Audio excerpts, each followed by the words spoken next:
Welcome to Crumbs and Bumbles. In today's tutorial, I'll show you how to make these hydrangea cupcakes.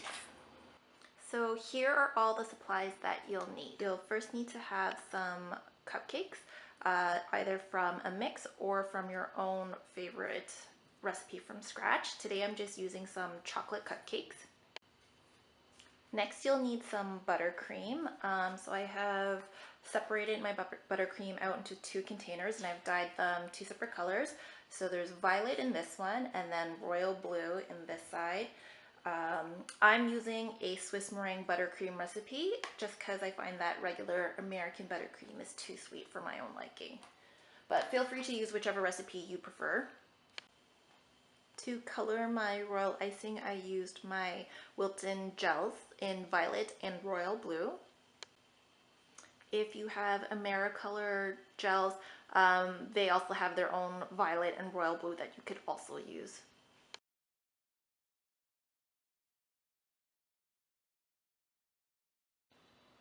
You're also going to need a decorating bag. Today I am using my featherweight bag, and if you're not familiar with the featherweight bags, they're just basically a reusable version of the see-through decorating bags you see a lot of folks using. This one you just wash and use it multiple times. And your final supply you'll need today to do these is your Wilton 2D tip. So it's basically a closed star tip that we'll be using. So to get started, if your decorating bag is completely new, you'll need to cut yourself a hole at the end so then the tip can go through. So basically you'll need to just drop in your tip down and it'll pop down here. And if it is a new bag and you're cutting yourself a new hole, you really just want to make sure that all of the little teeth are able to, I guess, I don't know if I can get that to show up. You just want to make sure that all the teeth are exposed and able to come out and none of the bag is covering any of that up. Okay, so now we'll flip our bags out a little bit so we can get further down and get our buttercream in there. So what I'm going to do is take some of my royal blue to start, and I'm just going to put it down one side of the bag. So it doesn't have to be perfect. It's going to get messy. It's going to probably move even though. So I just take the back of the spoon and try to press it down along the one side. And I'm just going to get a little bit more, push it down. And that looks good for now. And then I'm just going to get some of the violet now and do the same thing, just going down the other side of the decorating bag. So it's inevitable. The two types of icing are going to touch and they might intermingle, and that's part of the beautifulness of these cupcakes. So that looks like enough icing just to get us through. So now you're gonna jimmy it down. So now we have our two icings and we're gonna squish it down so it gets to the bottom of the tip. We don't want any air caught in there or you're gonna get explosions of icing and it's messy and it messes it all up. So once you get it all, pat it down. You'll want to twist and hold your bag, and this is how you'll want to hold your bag while you decorate. Notice that I did not fill my bag all the way to the top. You don't really want to do that. Filling it about a third of the way full gives you more control and it doesn't fatigue your hand as much when you fill it all the way up, and it gives you a little bit more control. So this is basically where we're going to start with. So now with our icing in hand and our plain cupcake, we're just gonna start decorating. So now you squeeze your bag so you get some of your frosting to come out just down to the tip, and we'll just start around the outside and you kind of hover over, apply pressure and do a little twist and then lift. So we'll just keep doing that around.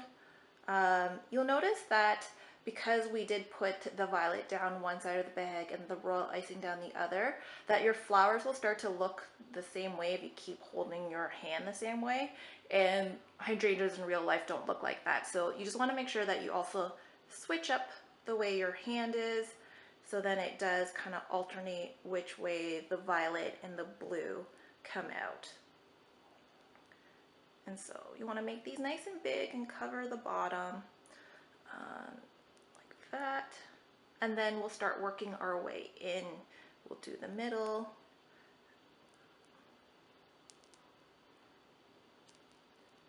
And now we kind of have a base coat that's done. But if you know what hydrangeas look like in real life, they do kind of dome out. So I do like to build a little bit more around the edges and like kind of like an inner circle, a smaller inner circle, and then kind of make it a little bit bigger around the top.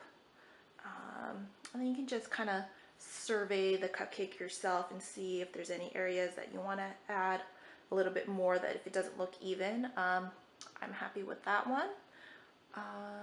And that looks pretty good. And we'll just do one more for another demonstration.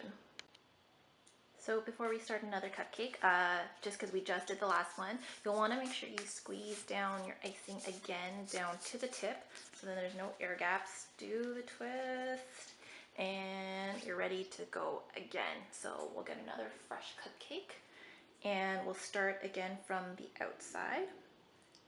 So squeeze, do a little twist, squeeze, little twist. And if any of you are familiar, these are similar, basically, drop flowers.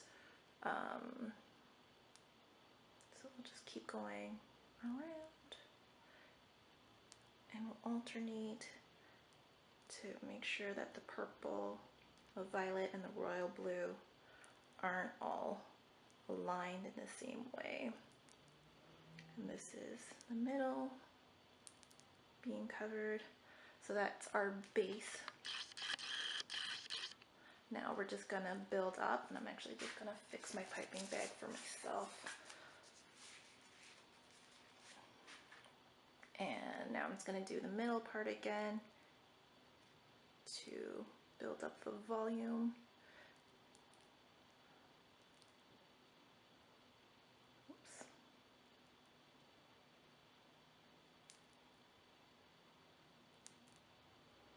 And that is a very nice, tall, hydrangea looking cupcake. So here are our final products, our hydrangea cupcakes. I think they turned out pretty great. I love the way the violet and the royal blue, they come together really nicely.